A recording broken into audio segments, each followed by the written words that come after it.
پیر کے القابات سے بھی یہ مشہور ہوئے۔ اب اگر ہم شاہ شمس تبریز سرکار کی زندگی کے بارے میں دیکھیں تو ظاہری آپ کی زندگی میں بہت مشکلات رہی، آپ کی بے چینی، آپ کا یہ جو سفر تھا لوگوں کو تبلیغ دینے کا، اور جس ایریا میں بھی جاتے تو اکثر وہاں پہ علماء فقہ جو ہے آپ کے خلاف ہو جاتے۔ اب آپ نے یہ جو تعلیمی سفر مکمل کیا، اس کے بعد آپ بزرگان دین، وہ جو ایک اس وقت کے پیر بنے اور ان لوگوں کی محفل میں بیٹھنا آپ نے شروع کر دیا۔ کچھ عرصے کے بعد آپ وہاں سے فیڈ اپ، آپ کو ایسا لگا کہ جیسے یہ لوگ جو ہے بس پتہ نہیں کون سی دنیا میں رہتے ہیں، آپ نے ان کی محفلیں چھوڑ دی۔ پھر آپ کا یہ کہا جاتا ہے کہ آپ علماء فقہ ان کی محفل میں جا کے بیٹھتے تھے، ان کو سنتے تھے، اور یہ بھی ہمارا ایک طریق ہوتا ہے کہ اگر کوئی بندہ کوئی ایک بات، دو ہم لوگ کھڑے ہوئے ہیں اور ایک بندہ اگر کوئی بات پوچھتا ہے تو دوسرے کو معلوم ہوتا ہے، ہم فی الفور بول پڑتے ہیں کہ اس کا یہ ہے۔ آپ اتنے عالم فاضل، یعنی کہ سارے علوم پر آپ کو جو ہے کمانڈ تھی، لیکن جب بھی کہیں آپ بزرگوں کی محفل میں بیٹھتے تھے آپ نے قطعاً یہ شو نہیں تھا کروایا کہ یہ علوم، یہ سارا کچھ میں جانتا ہوں، آپ ان کو بڑے غور سے سنتے، تو وہاں سے ذخیرہ آپ کا اور بڑا اور مختلف آپ کو تجربات حاصل ہوئے مختلف علماء فقہ، اور جیسا کہ پہلے بزرگوں کی محفل میں آپ بیٹھتے تھے جو اس ٹائم کے بڑے جو ہے درویش ٹائپ لوگ تھے۔ اب پھر ایسا ہوا کہ ایک آپ کی زندگی میں ایک واقعہ آتا ہے کہ آپ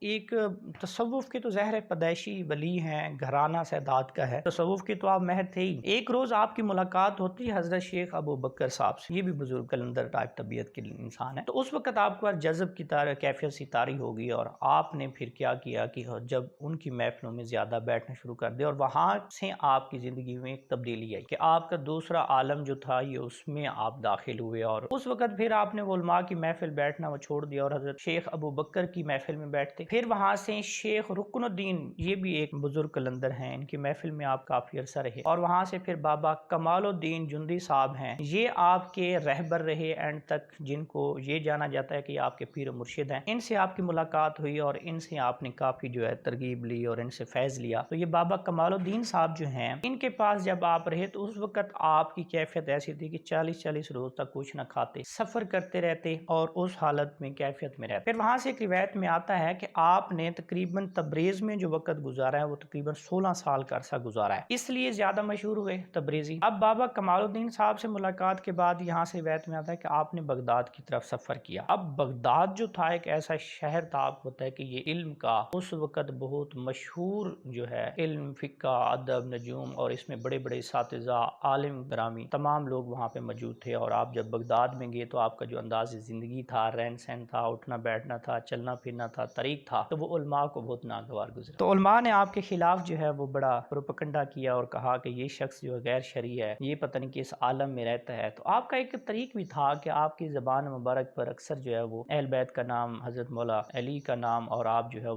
بے ساختہ یہ جو ہے ان کا ذکر کرتے رہتے، تو وہ لوگوں نے آپ کے انداز زندگی سے زیادہ جو ہے وہ اختلاف کیا، اور یہ سازش کی گئی کہ آپ کو بغداد سے جو ہے وہ نکال دیا گیا، نکلنے پر مجبور کر دیا۔ جب آپ نے بغداد سے باہر کی طرف گئے، اس شہر کو چھوڑا، تو ایسا ہوا کہ وہ جو بغداد کا اس وقت بادشاہ تھا، اس کے حکم سے زہر اس نے نکلوایا۔ جب علماء نے یہ سارا صاحب لوگ نے اعتراض کیا، تو قدرت خدا کی ایک ایسا واقعہ ہوتا ہے کہ بادشاہ کا بیٹا دوسرے دن بیمار ہو جاتا ہے، اور 2 دن کے بعد بادشاہ کے بیٹے کی ڈیتھ ہو جاتی ہے۔ تو پوری اس سلطنت میں بادشاہ کے سارے ایک سوگ سی عالم ہوتا ہے، اور بادشاہ بہت غمگین ہوتا ہے۔ بادشاہ کے ذہن میں یہ وسوسہ پیدا ہوتا ہے کہ اس بزرگ کو، صوفی کو نکالنے کی وجہ سے میرے اوپر یہ سزا آئی اور میرے بیٹے کی ڈیتھ ہو گئی۔ اب کیا کیا انہوں نے کہ فی الفور اپنے مشیروں وزیروں کو بھیجا کہ جائیں جی اس بزرگ کو ڈھونڈ لیں اور منا لیں۔ جب خیر وہ یہ سارے مشیر لوگ انہوں نے جا کے حضرت شاہ شمس تبریز سرکار مل گئے، جنگلوں میں باہر کی طرف آپ تھے، تو ان کو وہ منت سماجت کی انہوں نے کہ جی آپ مہربانی فرمائیں، واپس تشریف لے آئیں، بادشاہ جو ہے ایسے پریشان ہے۔ نے فرمایا کہ میں بھی ایک بادشاہ کو مانتا ہوں، آپ مزید بشیر ہے، میرا بادشاہ وہی ہے، برحق ہے، خدا ہے، تو آپ جائیں، میں نے نہیں آنا۔ خیر انہوں نے کافی منت سماجت کی، تو پھر آپ نہ وہاں سے واپس تشریف لے آئے۔ اب جب بغداد ہے تو اس بادشاہ کی سلطنت میں دیکھا سارا سوگ، رونا دھونا اور یہ ہے، تو بادشاہ جو ہے آیا بڑی عقیدت سے، منت سماجت سے، اس نے ریکویسٹ کی اور اس روم میں لے گیا جہاں پہ بادشاہ کے بیٹے کی لاش پڑی تھی، اور جا کے ریکویسٹ کی کہ سرکار یہ میرا بیٹا، ہم آپ کی بد دعا لگی ہے ہمیں، آپ اللہ کے حضور جو ہے دعا فرمائیں کہ یہ میرا بیٹا جو ہے وہ ٹھیک ہو جائے، اس کی یہ فوت ہوا ہے۔ اب ایسا ہوا کہ اس کے دوران آپ نے شاہ شمس تبریز سرکار ظاہر درویش تھے، درویش بزرگ تو اپنے اندر کبھی بھی ایسی انا یا کوئی چیز نہیں آنے دیتے، تو انہوں نے فرمایا کہ نہیں، میرے یہ اللہ کے کام ہے، میں تو اس میں کوئی مداخلت، ہاں میں اللہ کے حضور آپ کے اسرار پر دعا ضرور کرتا ہوں۔ آپ نے دعا فرمائی اللہ سے کہ اللہ اگر آپ کو اس چیز کی ناراضگی ہے کہ یہ جو بچے کی ڈیتھ ہوئی ہے میرے اس شہر بدر کرنے کی وجہ سے ہوئی ہے، تو ان کو معافی دے دے، میں بھی آپ کے حضور معافی چاہتا ہوں۔ تو ایسا ہوا کہ اتنے میں یہ دعا کمپلیٹ ہونے کے ساتھ ہی وہ بیٹا زندہ ہو گیا۔ اب بادشاہ کا یہ جو بیٹا جب زندہ ہوا جس کا نام شہزادہ محمد تھا، تو بادشاہ ایک دفعہ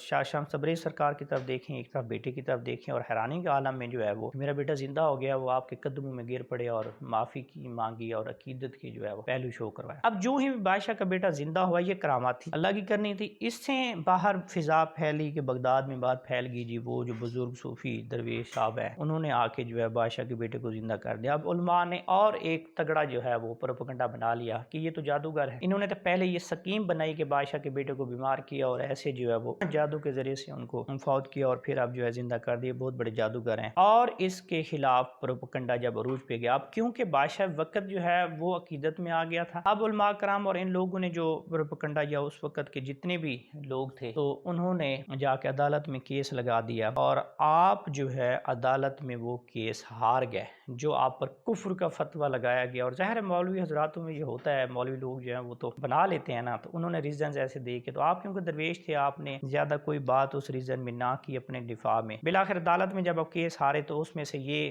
بادشاہ کی آپ دربار میں اس کی مرضی کے خلاف، کیونکہ وہ تو نہیں چاہتا تھا نا، اس میں تو عقیدت کا پہلو تھا، تو یہ سزا کے طور پر آپ کو وطن بدر بھی کیا گیا بغداد سے، اور نہ کہ وطن بدر کیا گیا، آپ کے ساتھ بڑا جو ہے اس وقت ظلم و ستم کیا گیا۔ یوں روایت میں آتا ہے کہ آپ کے جسم سے ساری کھال چھین لی گئی تھی، آپ کے جسم کی سکن ساری کو ڈیمیج کر دیا گیا۔ آپ اس مشکل عالم میں وہاں سے جو ہے بہت تکلیف میں آپ نے بغداد چھوڑا، اور اس وقت جب آپ بغداد چھوڑ رہے تھے تو بادشاہ کا جو بیٹا تھا جسے آپ نے زندہ کیا تھا شہزادہ محمد، اس نے بھی آپ کے ساتھ جو ہے بغداد چھوڑ دیا، اور یہ فرمایا کہ میں سرکار کے ساتھ ہی جاؤں گا، یہ محبت اور عقیدت، اور یہ ایسا علاقہ جہاں پہ میرے سرکار کو نکالا جائے تو میں اس علاقے میں سرزمین پر نہیں رہوں گا۔ اب یہاں سے ایک بڑی دلچسپ واقعہ شروع ہوتا ہے کہ وہاں سے آپ نے جب ہجرت فرماتے فرماتے آپ ملتان تشریف لیا، وہاں سے ایک بہت دکھ کی عالم میں ہے، ظاہر لوگوں نے بڑا جو ہے وہ آپ پر ایک تکلیف دے یہ عمل گزرا آپ پر۔ اب یہ جب آپ ملتان شریف تشریف لے آئے تو یہاں پہ آپ آ کے جب سٹارٹ میں بیٹھے تو یہ کہا جاتا ہے کہ وہ دور تھا حضرت بہاؤالدین زکریا ملتانی سرکار۔ جب آپ ملتان میں آئے تو یہ روایت میں آتا ہے کہ حضرت بہاؤالدین زکریا سرکار نے ایک دودھ کا پیالہ جو ہے وہ حضرت شاہ شمس تبریز سرکار کی خدمت میں بھجوایا اپنے عقیدت مندوں کے ذریعے۔ جب انہوں نے وہ جا کے دودھ کا پیالہ دیا تو شاہ شمس تبریز سرکار وہ پیالہ دیکھا اور انہوں نے مسکرایا اور اس میں گلاب کا پھول ڈال کے واپس بھیج دیا۔ اب جو لوگ اہل نظر تھے، اہل علم تھے، انہوں نے اس کی تشریح اس طرح سے کیا ہے کہ حضرت بہاؤالدین زکریا ملتانی سرکار نے دودھ کا پیالہ بھرا بھیجنے کا مقصد یہ تھا کہ ملتان کی سرزمین اولیاء کی ہے، یہاں پہ پہلے ہی مکمل جو ہے ڈپٹیں لگی ہوئی ہیں، مزید کسی بزرگ صوفی کی یہاں پہ ضرورت نہیں ہے۔ تو شاہ شمس تبریز سرکار نے یہ پھول گلاب کا جو ڈال کے دیا، اس میں آپ نے یہ فرمایا کہ ہم یہاں پہ پرامن طریقے سے رہیں گے، پھول کی طرح رہیں گے، کسی کو کوئی تکلیف نہیں آئے گی۔ بہرحال اللہ کرنی آپ وہاں پہ رہتے رہے تو لوگوں کا پھر وہی تھوڑا سا آپ سے زہری جو حالت دیکھ کے اور آپ کے انداز سے کچھ لوگوں کو اختلافات بھی ہونا شروع ہو گئے، اور ملتان کے اس وقت لوگوں کا زہر ہے، یہ ہسٹری میں بھی آتا ہے، سخت طبیعت لوگ تھے اور اپنی ایک دنیاوی کاموں میں ہر بندہ مگن رہتا تھا۔ اب جب آپ اس زندگی گزارتے رہے ایک دن ایسا ہوا کہ آپ کا وہ خدمت گزار شہزادہ جو ہے محمد بھی آپ کے پاس ہوتا تھا، وہ آپ کو بہت پیارا تھا۔ اب ایک دن آپ کو کسی نے جو ہے وہ گوشت کا ایک ٹکڑا بھجوایا، تو آپ نے شہزادہ محمد کو کہا کہ باہر سے آگ کا بندوبست کریں، یہ گوشت بھوننا ہے اور اس کو کھانا ہے۔ جب شہزادہ محمد باہر گئے تو ان کے ساتھ ظاہر ہے کوئی ایک دو اور بھی عقیدت مند ہوں گے، بہرحال شہزادہ محمد کا ذکر زیادہ آتا ہے۔ جب آپ باہر گئے تو جا کے لوگوں سے آگ مانگی تو کسی نے آگ نہ دی وہ جو ہے گوشت بھوننے کے لیے، یا کسی نے وہ گوشت کا ٹکڑا بھون کے نہ دیا، تو بلکہ ایک دو جگہ ویسا واقعہ ہوا کہ لوگوں نے بہت مارا اور ان کے چہرے پہ بہت زخم آیا، اور تکلیف میں جب واپس آئے تو سرکار نے پوچھا کہ کیا ہوا ہے، کیوں کسی نے آگ نہیں دی؟ تو انہوں نے آ کے پورا واقعہ بتایا کہ یہاں پہ کوئی بھی بندہ میری بات سننے کو تیار نہیں ہوا، آگ نہیں دی اور باتیں بلکہ کرتے ہیں۔ اور جب ان کی شہزادہ محمد کی حالت دیکھی، ان کے چہرے پر جو ہے وہ زخم دیکھے، تو آپ جلال میں آ گئے، بہت غصہ ہوا کیونکہ آپ کو بہت پیارا تھا وہ بیٹا۔ تو آپ باہر گئے اور آپ نے جا کے سورج کو آواز دی کہ میں بھی شمس ہوں، آپ بھی شمس ہیں، آ جائیے میرے جو ہے گوشت کا ٹکڑا مجھے بھون کے دیں۔ تو اتنے میں سورج جو ہے وہ تڑپتا ہوا، ظاہر ہے اس کی شدت اور ہیٹ زیادہ ہوئی، ایسے محسوس ہوتا کہ سر کے اوپر سورج آ گیا، اور آپ نے گوشت کا وہ جو ٹکڑا بھونا، اور اس وقت چیخ و پکار پورے ملتان میں شروع ہو گئی اور لوگ تڑپ اٹھے گرمی کے عالم میں۔ تو آپ نے وہاں پہ فرمایا کہ یہ تو ان لوگوں کا حال ہے کہ اتنی سی گرمی نہیں برداشت کر سکے، یہ روز محشر کی گرمی کیسے کیسے برداشت کریں گے۔ اب آپ جلال میں تھے تو اس وقت کچھ اہل نظر لوگ ہیں اور آپ سے آ کر ریکویسٹ کی کہ سرکار مہربانی فرمائیں اور یہ سورج کو حکم کریں کہ واپس اپنی جگہ پر چلا جائے، کیونکہ اس میں کچھ کافی لوگ جو مزدور طبقہ دار ہیں، غریب مسکین لوگ ہیں، ان کا تو قصور نہیں ہے، اگر چند لوگوں کے قصور کے پیچھے اس پورے علاقے کو جو ہے آپ سزا نہ دیں، مہربانی فرمائیں۔ خیر منر سماجت کے پاس صوفی بزرگ درویش جو لوگ ہیں، جب ان کو غریبوں کا واسطہ دیا گیا اور بتایا گیا تو آپ کا جو ہے جب مزاج کچھ کول ہوا تو آپ نے سورج کو حکم دیا کہ وہ اپنی اصلی حالت پہ چلا جا۔ اب اتنے میں جو ہے تھوڑا کولنس ہوگی اور آپ جو ہے وہاں سے پھر آپ اس واقعے کے بعد آپ دل سوختہ ہوئے اور آپ کو جو ہے یہ منظر جو ہے یا لوگوں کا یہ رویہ اس سے آپ جو ہے اپ سیٹ ہوئے اور آپ نے دوبارہ وہاں سے ہجرت کر لی۔ اب جیسے کہ میں نے پہلے بتایا کچھ روایات میں آتا ہے کہ ملتان کے بعد پھر آپ نے کافی سفر کیا اور مختلف شہروں میں جاتے اور جا کے لوگوں کو جو ہے وہ درس مطلب تبلیغ میں اور کچھ عقیدت مند بنتے۔ جب وہاں پہ لوگوں کا آپ کے ساتھ زیادہ عقیدت کا ماحول ہوتا تو آپ وہاں سے اس جگہ سے چلے جاتے۔ کچھ روایت میں آتا ہے کہ ملتان سے آنے سے پہلے جو ہے آپ کا یہ طریق تھا، تو جب بغداد سے آپ نکالے گئے اس کے بعد پھر ملتان سے پھر ڈائریکٹ آپ جو ہے وہ کونیا گئے، مولانا روم صاحب سے آپ کی جو ملاقات کا واقعہ ہے وہ کہا جاتا ہے۔ اب یہاں سے ایک تھوڑا سا پیچھے پھر میں آپ کو لے جاؤں کہ آپ کے جو بابا کمال الدین صاحب تھے جو رہبر تھے، جب آپ ان کے پاس ادھر ان کی محفلوں میں بیٹھتے تھے تو اس وقت میں آپ کی ایک یہ مقام کی میں بات کروں مرتبہ کی، اس ٹائم آپ کی ملاقات بغداد میں ایک شیخ اوحد الدین سے ملاقات ہوئی تھی۔ یہ بھی اس ٹائم کے بہت کافی کلندر بزرگ تھے۔ جب آپ نے ان سے ایک سوال کیا، حضرت اوحد الدین سے سوال کیا کہ آج کل کس مقام پہ ہو، کیا کرتے ہو، انہوں نے بتایا کہ میں پانی کے تشت میں چاند کا مشاہدہ کر رہا ہوں۔ تو شاہ شمس سرکار نے فرمایا کہ اگر آپ کی گردن میں درد نہ ہو تو چاند کا اگر مشاہدہ کرنا ہے تو چاند کے مقام پر جا کے دیکھیں، اسے مشاہدہ کریں۔ اس سے یہ بھی محسوس ہوا کہ شاہ شمس تبریز سرکار اس وقت بھی ان صوفی بزرگ سے اعلیٰ مقام پر تھے۔ بہرحال آپ کی نظر، آپ کا مقام جو ہے وہ بہت اعلیٰ تھا۔ بابا کمال الدین صاحب کی جو رہبری میں جب آپ رہتے تھے اس وقت اس محفل میں شیخ فرخ الدین عراقی صاحب جو ہے، جو کہ حضرت بہاؤالدین زکریا ملتانی کے داماد ہے، اور شیخ شہاب الدین سروردی کے بھانجے بھی ہیں، وہ بھی اس ٹائم بابا کمال الدین صاحب کی جو ہے وہ تربیت میں تھے،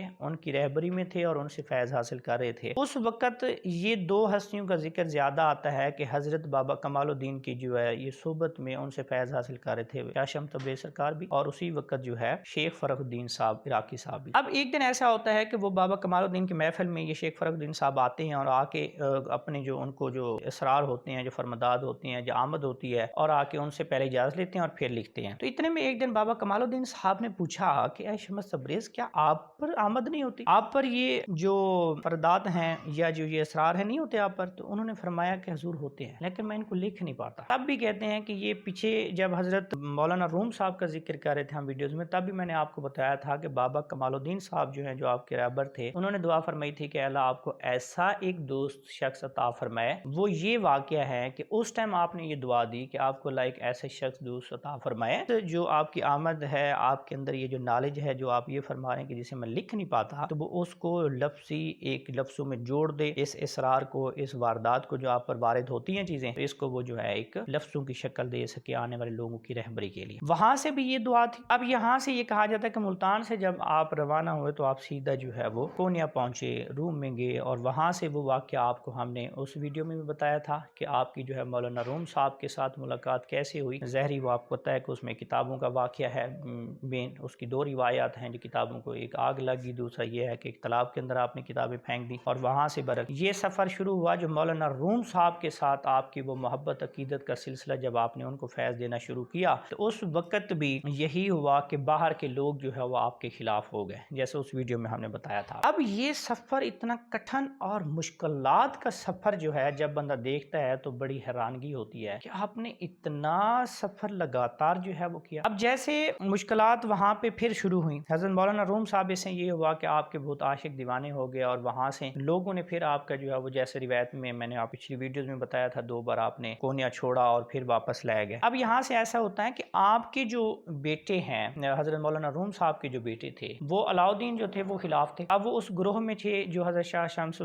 حضرت شاہ شمس تبریز سرکار کو پسند نہیں کرتے تھے، تو انہوں نے جب پروپیگنڈا بنایا آپ کی شہادت کا، تو یہ بھی روایت میں آتا ہے کہ مولانا روم صاحب کے ساتھ کمرے میں جا شاہ شمس الدین بیٹھے ہوئے تھے، تو آپ نے فرمایا کہ اب ہمارا وقت ختم ہو گیا ہے اور یہاں پہ لوگ سازش کرنا چاہ رہے ہیں آپ کے مریدین کے مجھے قتل کی۔ تو آپ مولانا روم صاحب نے فرمایا کہ میرے ہوتے ہوئے سرکار ایسا کیسے ممکن ہو سکتا ہے، آپ کو کوئی کچھ نہیں کر سکتا۔ تو کہتے ہیں کہ اتنے میں باہر باہر سے آوازیں آئیں آپ کو بلانے کی، آپ باہر نکلے، تو وہاں سے باہر جب نکلے تو آپ پر حملہ کیا گیا۔ حملہ کرنے کے بعد کہتے ہیں آپ نے ایک ایسی زوردار آواز دی، یہ روایات میں ہے کچھ، کہ اس سے وہ جو لوگ اس ٹائم آپ پر حملہ آور ہوئے تھے 7 لوگ تھے، جس میں مولانا روم صاحب کے بیٹے بھی تھے، وہ سارے بے ہوش ہو گئے۔ تو مولانا روم صاحب نے وہ زوردار شاہ شمس تبریز سرکار کی آواز جب سنی تو اس سے آپ دوڑے، جب کمرے سے باہر گئے تو آپ نے دیکھا کہ وہاں پہ چند خون کے جو ہے قطرے گرے ہوئے تھے، جیسے پتہ لگتا تھا کہ یہاں پہ، اور وہ 7 لوگ بھی ہوش پڑے ہیں۔ تو وہاں سے آپ کو یہ معلوم ہوا کہ وہ آواز بھی آپ کے ذہن میں آئی کہ شاہ شمس تبریز سرکار نے مجھے فرمایا کہ اب ہمارا وقت ختم ہوا چاہتا ہے اور لوگ ہمیں جو ہے وہ قتل کی سازش کر رہے ہیں۔ تو اس ٹائم آپ نے بیٹے کو بھی دیکھا، تو آپ جو ہے ان کو بے ہوش دیکھا، تو وہاں سے آپ کو یہ محسوس ہوا کہ میرے پیر و مرشد کو جو ہے وہ شہید کر دیا گیا۔ اب آپ پھر اور غم کی حالت میں چلے گئے مولانا روم صاحب۔ اب پھر روایت میں آتا ہے کہ وہ جب بیٹا آپ کا جو علاؤالدین تھا، جس نے یہ سازش میں شامل تھا، ان کو آپ نے جو ہے بڑی ناراضگی کا اظہار کیا، اس کو گھر سے نکال دیا، بے دخل کر دیا، آپ اسے بولتے نہیں تھے۔ پھر وہ بہت بڑی بیماری میں مبتلا ہو گیا۔ اب یہ کافی مستند جو بکس میں آتا ہے کہ وہ بیمار رہا، مولانا روم صاحب سے بڑی معافی التجا کی، لیکن ظاہر ہے ان کے پیر و مرشد کے جو ہے وہ قتل کی سازش میں تھے، تو مولانا روم صاحب نے ان کو معاف نہ فرمایا، اور حتیٰ کہ یہ ہے کہ جب ان کے بیٹے کی ڈیتھ ہوئی تو آپ ان کے جنازے میں بھی نہ گئے، اور یہ سخت ناراضگی کا اظہار کیا کہ آپ نے میرے پیر و مرشد کی جو ہے وہ موت ہے، شہادت ہے، اس میں آپ ملوث۔ اب ایک روایت میں یہ آتا ہے کہ جب مولانا روم صاحب اندر بیٹھے رہتے تھے، غمزدہ اس حالت میں تھے، تو ایسا ہوا کہ کچھ ان کو آواز آئی کہ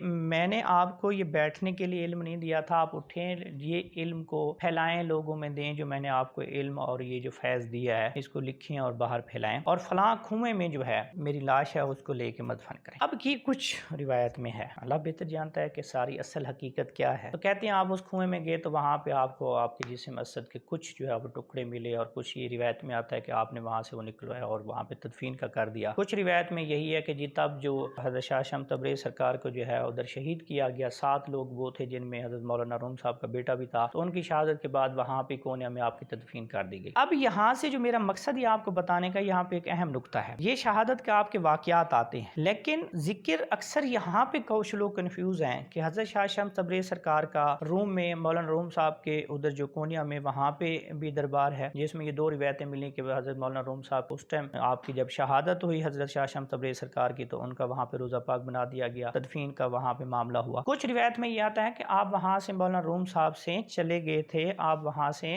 سفر کر گئے تھے، اور یہ شہادت کا واقعہ نہیں ہے۔ یہ بھی کچھ بکس میں یہ ملتا ہے کہ مولانا روم صاحب جو ہے تلاش کرتے رہے اپنے پیر و مرشد کو، وہ وہاں سے ملے نہیں، روحانی ہی ایک بار آپ کو آواز آئی کہ اے مولانا روم، آپ اٹھیں، آپ کو جو میں نے فیض دیا اس کو پھیلائیں، اب ہم آپ کے درمیان نہیں رہے، ہماری ملاقات نہیں ہونی۔ کچھ روایت میں یہ ہوتا ہے کہ آپ وہاں سے غائب ہو گئے، آپ کا کسی کو جو ہے سراغ نہ ملا کہ آپ کہاں ہیں کہاں نہیں ہیں۔ کچھ روایت میں یہ بھی آتا ہے کہ آپ جب کونیا سے آپ جو ہے واپس جب عراق کی طرف گئے تو وہاں پہ حضرت مولا مشکل کشا کے دربار پہ آپ جا کے بیٹھتے تھے، وہاں پہ کچھ لوگوں کو بھی آپ نظر آئے، اور اس طرح سے آپ کی وصال مبارک ہے، آپ کی شہادت ہے، اس پر کافی مختلف روایات ہیں، اللہ جانے کی حقیقت کیا ہے۔ اب مین چیز جو ہے، جب آپ نے شہادت پائی یا آپ اس دنیا فانی سے چلے گئے، اب سوچنے میں یہ آتا ہے، کچھ روایت میں آتا ہے، کچھ جگہ پر یہ ہے کہ آپ کے 4 جگہ پر روضے پاک بنایا گئے۔ کونیا میں روم میں تو بالکل مسند ہے، سب کو پتہ ہے یہ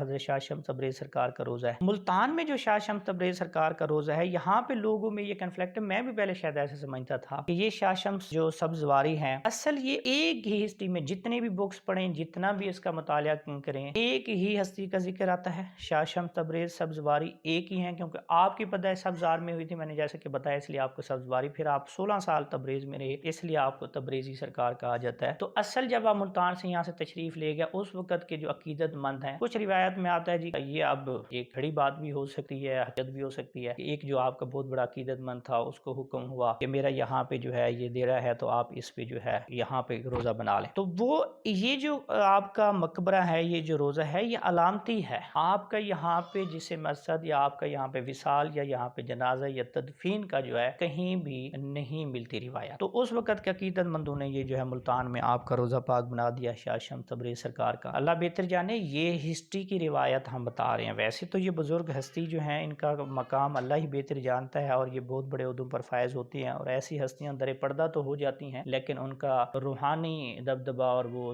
فائز وہ اس دنیا میں قائم دائم رہتا ہے، اور یہ لوگ قیامت تک زندہ رہیں گے، کیونکہ تمام لوگ ان کے آج کے دور میں بھی، یہ میں آپ کو بائی گاڈ کہتا ہوں کہ اگر کوئی ان سے محبت محبت عقیدت سے ان کی زندگی کو پڑھے تو ان کو ایسے محسوس ہوتا ہے کہ یہ ہستی روحانی میرے ساتھ بیٹھی ہیں اور مجھے تربیت دے رہی ہیں اور سمجھا رہی ہیں کہ بیٹے ایسے کرو ایسے کرو۔ تو بہرحال ان شارٹ جو ہے جی وہاں پہ علامتی مقبرہ بنا دیا گیا، اور اسی طرح سے کشمیر میں بھی روایت میں آتا ہے کہ وہاں پہ بھی علامتی مقبرہ ہے، اور پھر جو ہے یہ کونیا میں بھی ہے، اور ایک اور جگہ پر بھی میں نے پڑھا ہے کہ ایک ہے، وہ جگہ اب ایگزیکٹ مجھے یاد نہیں ہے۔ 4 علامتی مقبرے جو ہیں آپ کے روایات میں آتے ہیں، تو اس وجہ سے کچھ لوگوں کو یہ ہے کہ جی شاید آپ کا جو مزار مبارک ہے وہ کونیا میں ہی ہے، مولانا روم صاحب کے ادھر، تو آپ کا جو یہ ملتان میں جو شاہ شمس تبریز سرکار ہیں، کچھ لوگ سمجھتے ہیں شاید یہ کوئی اور ہستی ہیں، ایسا نہیں ہے، ایک ہی ہستی شاہ شمس تبریز سرکار سبزواری سرکار یہ مشہور ہوئے، ان کے جو علامتی مقبرہ ملتان میں بھی انہی کا ہی ہے، اور جب آپ جاتے ہیں کونیا میں تو وہ بھی انہی کا ہی ہے۔ یہ کچھ احوال تھے جی شاہ شمس تبریز سرکار کے کرامات کا، اور جیسے میں نے آپ کی کچھ تصانیف کا ذکر کرتے ہیں ہم، تو مناقب العارفین میں آپ کا ذکر ہے، اور اس کے بعد جو ہے مقولات شمس تبریزی، دیوان شمس، یہ آپ کے جو ہے وہ کچھ تحریر نامے ہیں، کچھ